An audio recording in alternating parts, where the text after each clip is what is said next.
Exercise 2.2, you have learnt already about terminating decimal and non-terminating decimal. So terminating decimal means when you divide any rational number, your remainder must be 0. If you are able to divide the number properly and you are getting a remainder as 0 means then they are said to be terminating decimal.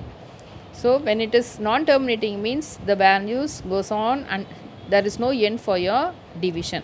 So you are not getting a remainder as 0 means then it is said to be non-terminating. Recurring means you know already numbers occur repeatedly. For example, you will get 0 when you are dividing any number 6.333, 6.2727 like that you are getting means it is said to be recurring. That is reoccurring is said to be recurring decimal. So recurring decimal and non-terminating it will be. So non-terminating means there is no end. Recurring means the values will get repeated when you divide. Okay. So now we are going to see the fifth sum in exercise 2.2. Without actual division, find the following rational numbers as terminating decimal expansion. So you are not going to divide, but seeing the fraction itself, you are going, that is the rational number, you are going to decide whether it is terminating or non-terminating. So terminating means the remainder must be 0.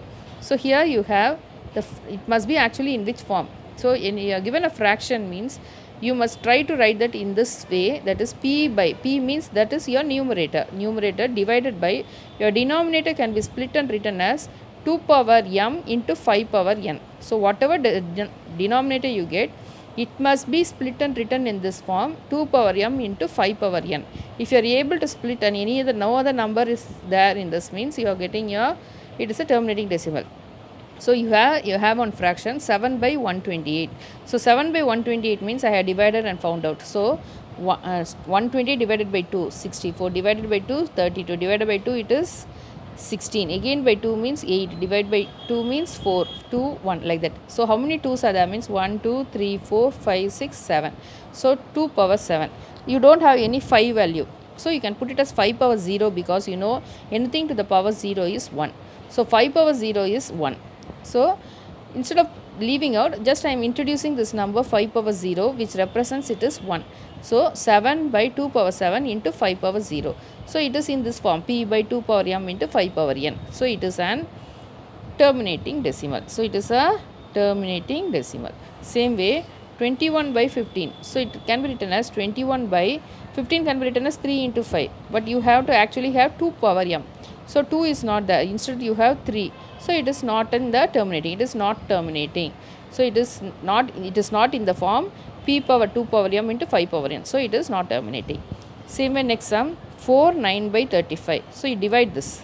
That is, it is given as a fraction, mixed fraction. You will change it as an improper fraction. So 4 means 20, 12, 140, 149. So 149 divided by 35. So this can be written as 149 by 35 can be split and written as 3 power 7 into 5 power 7 5 is 35. So 5 power 1. Here you have 7, but you have to actually have what? 2. So instead of 2 you are having 7 means it is not terminating. You can write it as not terminating because it is not in the form p power 2 power m into 5 power n. So it is not in this form. Not, you can write not in the form. So it is not terminating. So next sum 219 divided by 2200. So this I have written numerator, leave it as it is. So 219 by 55 into 40. 55 means 11 into 5. So 11 is there. Instead of you have to have 2 and 5 only. So because 11 is there, you need not further simplify this 40 and leave it as it is. So you have 11. So as you have 11, it is not in the form p power 2 power m into 5 power n. Therefore not terminating.